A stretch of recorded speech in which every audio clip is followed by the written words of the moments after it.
Hollywood and the four corners of the world. You asked for it. Starring Rich Little.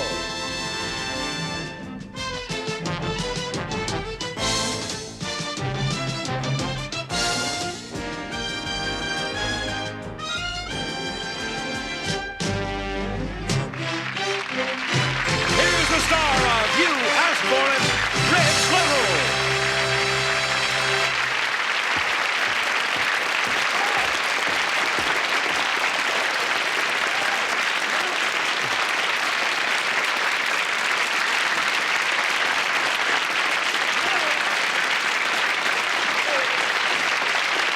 Thank you, and welcome to the only show on television that goes anywhere in the world just because you asked for it.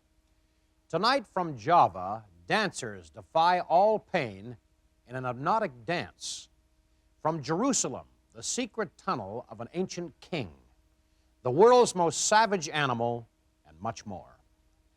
First, an hypnotic trance enables ordinary Javanese villagers and farmers to withstand unbelievable pain. Now, all this is part of a colorful dance drama performed nowhere else in the world. You'll see total immunity to pain created by an altered state of consciousness. Jack Smith brings us the story. Ben Van Omeren of Milwaukee, Wisconsin, You Asked For It. A blessing of rose petals is cast on the field, and so the Javanese horse trance ritual begins, recreating a popular tale wherein 15th century Java was converted to Islam. The legend tells of horsemen whose army opposed the new faith and who in punishment were put under the spell of an Islamic magician, causing them to think they were horses and driving them to acts of self-destruction. And so on this day, with the village's ceremonial leader, the Pawan, presiding, these dancers hope to reenact that drama and through the power of trance become those warrior horses of the past.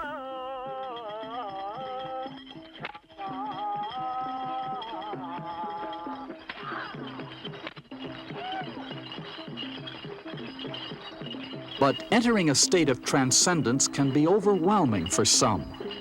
The mind slips. The body collapses. With a whispered breath that seems to combine both magic and medicine, the Pawan revives the dancer to the required state of trance. From the horse's spirit to the horse's mouth as men devour stalks of raw grain and bowls of rose petals. And like horses, they are whipped. But unlike the animal, they feel no pain, having achieved immunity through trance.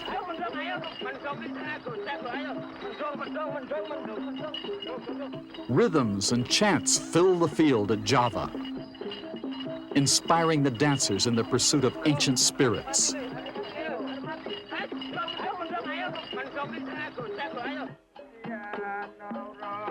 One rips open a coconut with his teeth, an act he'd probably be incapable of performing if he were not in a trance.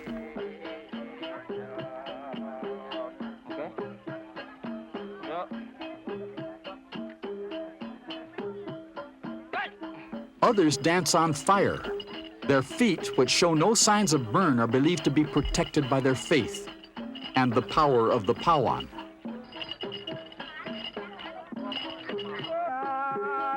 Safety pins will not draw blood from this man's cheek. He no longer seems to respond to laceration or logic. In black mask, another Pawan petitions the god's blessing for both the performers and the spectators. He sings of shadows and the secrets of another world. But for now, he must bring the spiritual journey to a close. With the ritual completed, the Pawan pulls the dancers out of their powerful trance.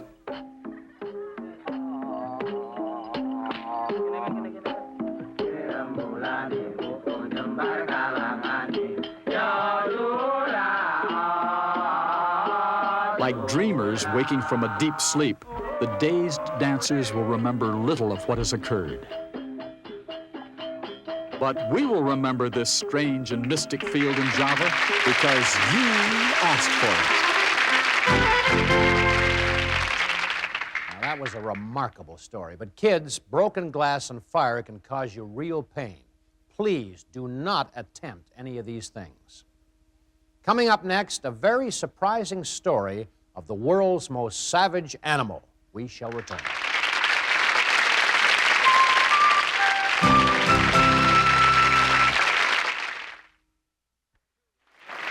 And now back to Rich Little. We are about to show you the world's most savage animal. It is a creature driven by such a voracious appetite, it must eat every 2 hours or die of starvation.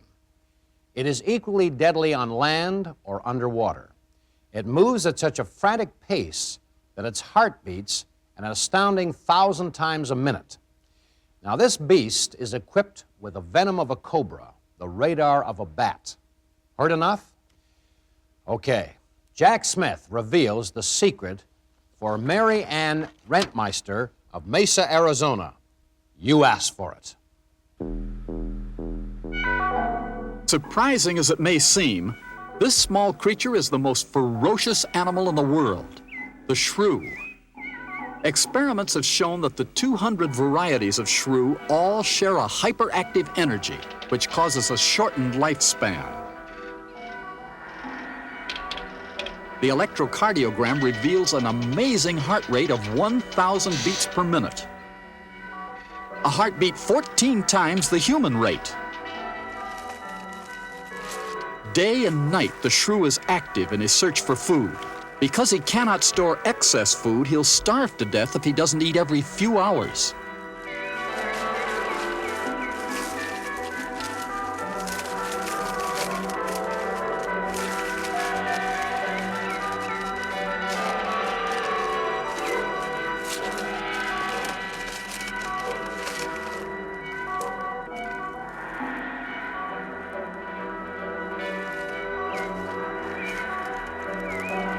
His voracious eating habits are at times beneficial to man, as when he wipes out a colony of termites in one satisfying meal.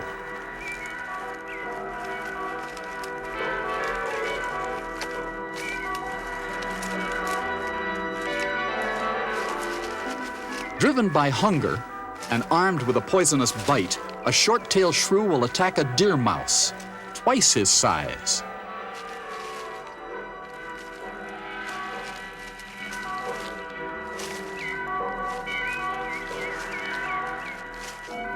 Catching the mouse off guard, the shrew bites him on the tail, injecting a deadly poison.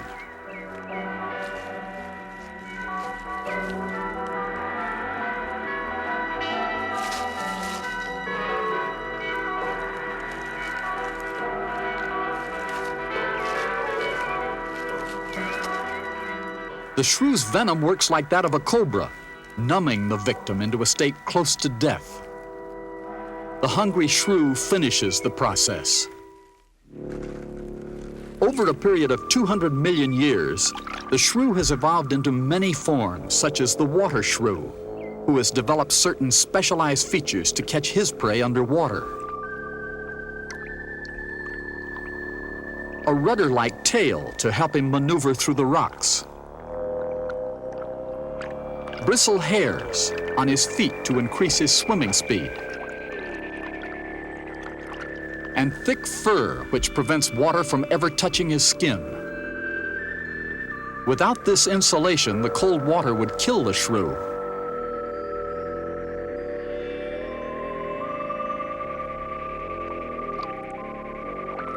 Underwater, the shrew's pursuit of food becomes more challenging. For he must constantly decide between the possibilities of a catch and the necessity of air.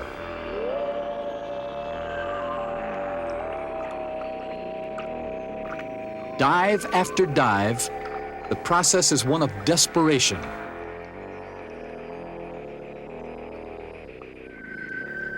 But the rewards, in this case a small baby trout, are well worth the effort. The shrew, the smallest, most ferocious mammal on Earth, because you asked for it.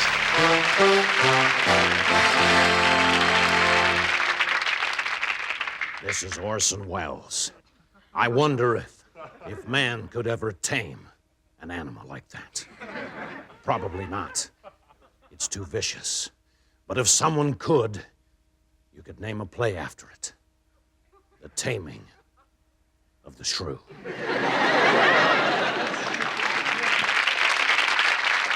Now here's a man who's all show business. Our own Jack Smith. Rich, back in 1958, we went to a small town in Germany because we'd heard about a man who could balance anything on his nose. Now, when you hear something like that, you think of sticks or straws or long poles. But you don't think about bicycles or wagon wheels or any of the other unbelievable items that the great Harlow could hold aloft on his precocious proboscis. But here he is, so see for yourself. Here he is, Harlow the Nose Balancer. Harlow uses no tricks or gimmick. His only advantage is a soft, wide nose. When a heavy object is placed on the tip of his nose, it flattens out against his upper lip. A couple of champagne bottles below it.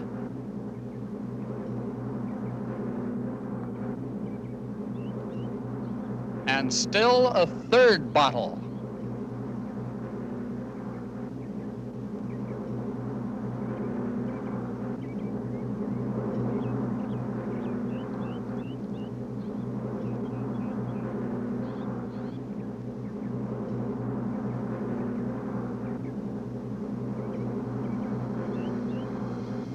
A pyramid of 3 bottles and a lopsided wagon wheel.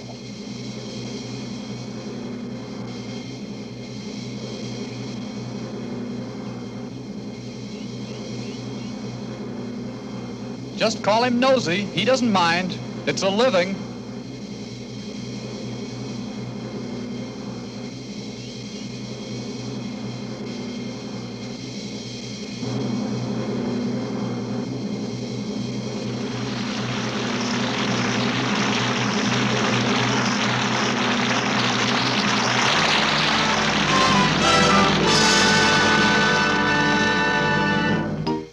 In the little town of Landstuhl, the people have so much faith in Harlow that this girl volunteered to climb the ladder for his act. She'd never performed with Harlow before.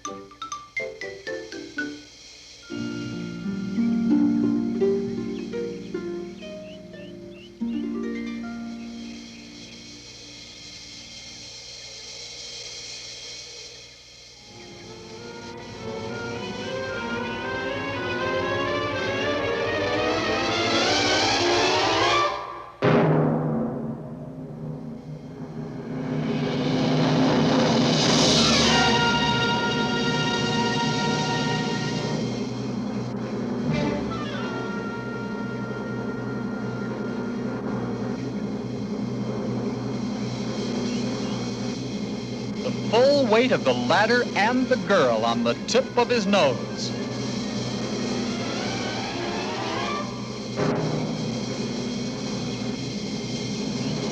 And how's that for steady nerves? Her very first try and she steals the show. Harlow can balance anything on his nose. You asked for it. Jack, Yes, Jimmy? if I ever took up that line of work, I could put that guy to shame.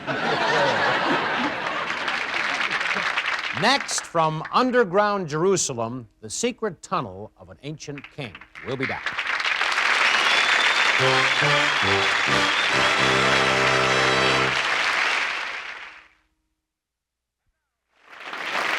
And now back to Rich Little. Hey, this is Archie Bunker. You know what I like about You Asked For It? Why they let ordinary working stiffs like me tell them where to go.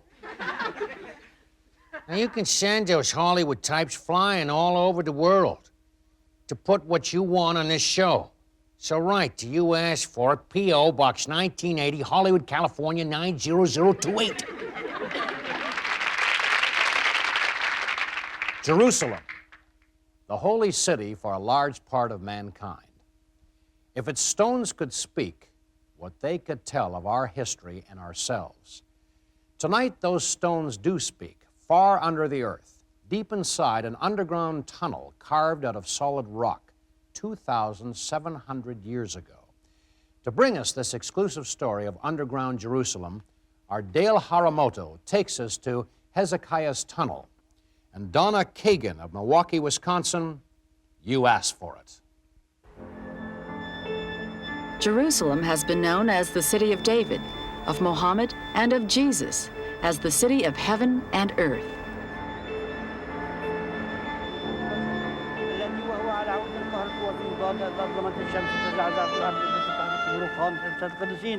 الذي لا يشاء الموت بالموت وابطل من حجة الموت أعني أنت يا شيطان فأقسم عليك بالإله الذي أظهر عود الحياة وقام الشيطان يعمد عبد الله الطفل جورج.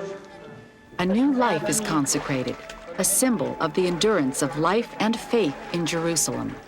As it was in the beginning, water is still the theme. For 27 centuries, its major source was the pool at Siloam. Where the pool gets its water is a story almost as old as Jerusalem itself. To find its source, we'll have to wade, both through water and history.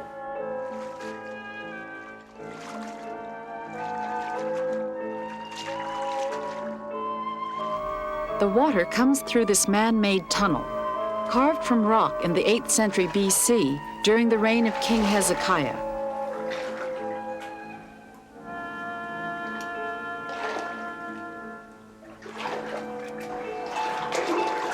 It's a scary place to wade through. You feel you'll never get to the end of it. Hezekiah wanted his water source hidden, and believe me, he did an amazingly good job of it.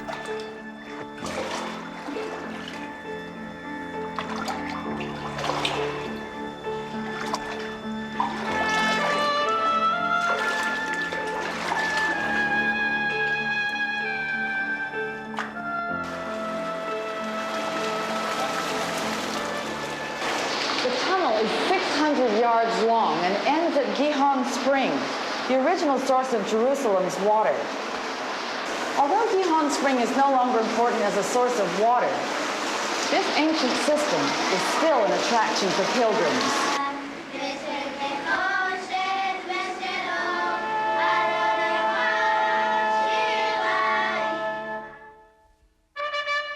The Roman domination of Jerusalem is marked by this impressive chamber. It's a cistern. Rainwater was collected and stored down here to ensure a reliable water supply for Caesar's legions. Now, the power of Rome is only a memory, and above this cistern is the holiest site in all Christendom. The Church of the Holy Sepulchre, the burial site of Jesus. Father Jabra Badur, first parish priest of the Greek Orthodox community of Jerusalem, is now responsible for the cistern. As he climbs the stairs, he takes us from the time of Christ to the present.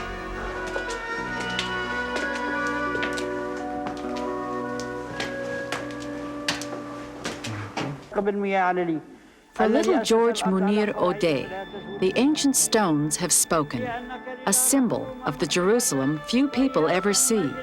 And we saw it because you asked for it.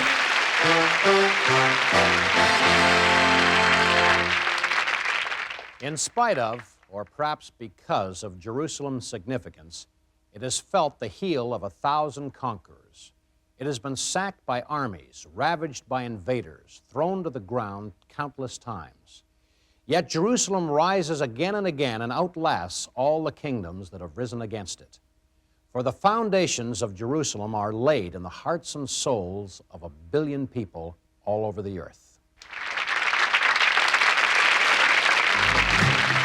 Rich will be back in a moment on You Asked For It. And now back to Rich Little. More great letters. Listen to this one. It's from John Seguin. Don't know where he's from, but he says, Dear Rich, first, will you do something for me?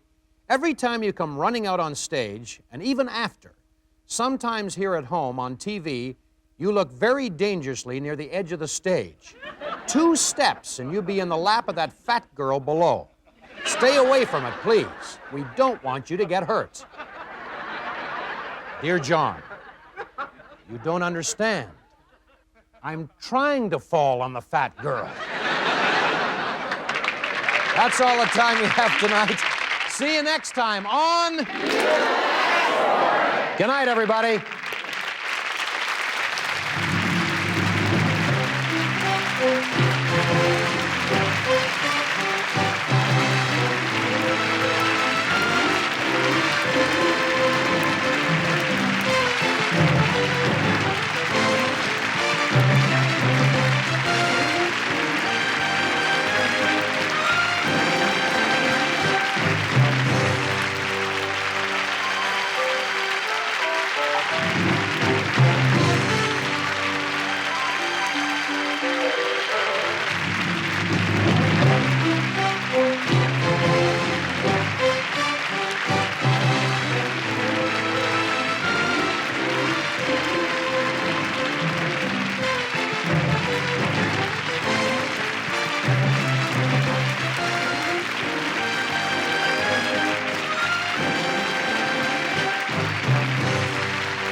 This is John Harlan speaking. You Asked For It is a Sandy Frank production.